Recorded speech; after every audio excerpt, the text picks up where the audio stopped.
कहते हैं शिव ही इस सृष्टि के आरंभ है और शिव ही इस सृष्टि के अंत है। शिव को समझना इतना आसान नहीं।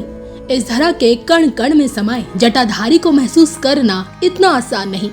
देवों में सर्वोपरि है इसलिए महादेव है। सबको एक समान दृष्टि से देखते हैं इसलिए महादेव है। पल भर में भक्तों पर कृपा बरसाते हैं इसलिए महादेव हैं। और उनका एक रूप अगर काशी में बाबा विश्वनाथ के रूप में दिखता है तो वहीं दूसरा रूप उज्जैन के महाकाल में नजर आता है। यूं तो जटाधारी से जुड़ी ऐसी अनेकों चीजें हैं जो उन्हें हर देव से अलग बनाती है, लेकिन आज हम उन्हीं के स्वरूप शिवलिंग से जुड़ी कुछ ऐसी चीजों को उजागर करेंगे जो चमत्कार से कम नहीं। शिवलिंग के जिंदा चमत्कार। भारत का रेडियो एक्टिविटी मैप उठा लें, हैरान हो जाएंगे। माना जाता है कि भारत सरकार के न्यूक्लियर रिएक्टर के अलावा सभी ज्योतिर्लिंगों के स्थानों पर सबसे ज्यादा रेडिएशन पाया जाता है। शिवलिंग और कुछ भी नहीं बल्कि न्यूक्लियर रिएक्टर की तरह ही होते हैं। मान्यता है कि इसलिए शिवलिंग पर जल चढ़ाया जाता है ताकि वो शांत रहे। महादेव के सभी प्रिय पदार्थ जैसे कि बेलपत्र, आकमत, धतूरा, गुड़हल आदि सभी न्यूक्लियर एनर्जी सोखने वाली होती हैं। इनमें से कुछ के रेडिएशन सोखने के वैज्ञानिक प्रमाण भी मिलते हैं। भामा एटॉमिक रिएक्शन का डिजाइन भी शिवलिंग की तरह ही है। शिवलिंग पर चढ़ाया हुआ जल नदी के बहते हुए जल के साथ मिलकर औषधि का रूप ले लेता है और इसलिए हमारे पूर्वज हम लोगों से कहते थे कि महादेव शिव शंकर अगर नाराज हो जाएंगे तो प्रलय आ जाएगी। भारत में ऐसे महत्वपूर्ण शिव मंदिर हैं जो केदारनाथ से लेकर रामेश्वरम तक एक ही सीधी रेखा में बनाए गए हैं।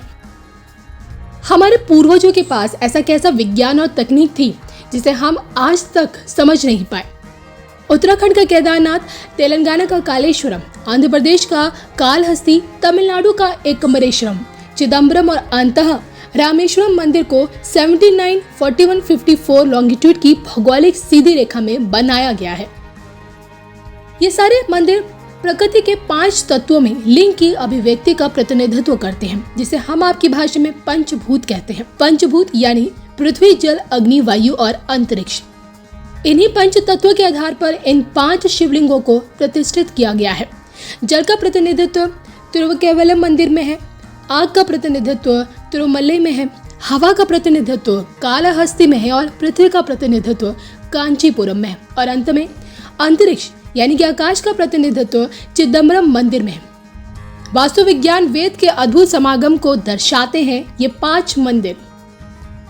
उज्जैन पृथ्वी का केंद्र माना गया है जो सनातन धर्म में हजारों सालों से मानते आ रहे हैं और इसलिए उज्जैन में सूर्य की गणना और ज्योतिष गणना के लिए मानव निर्मित यंत्र भी बनाए गए हैं और वो भी करीब 2050 वर्ष पहले।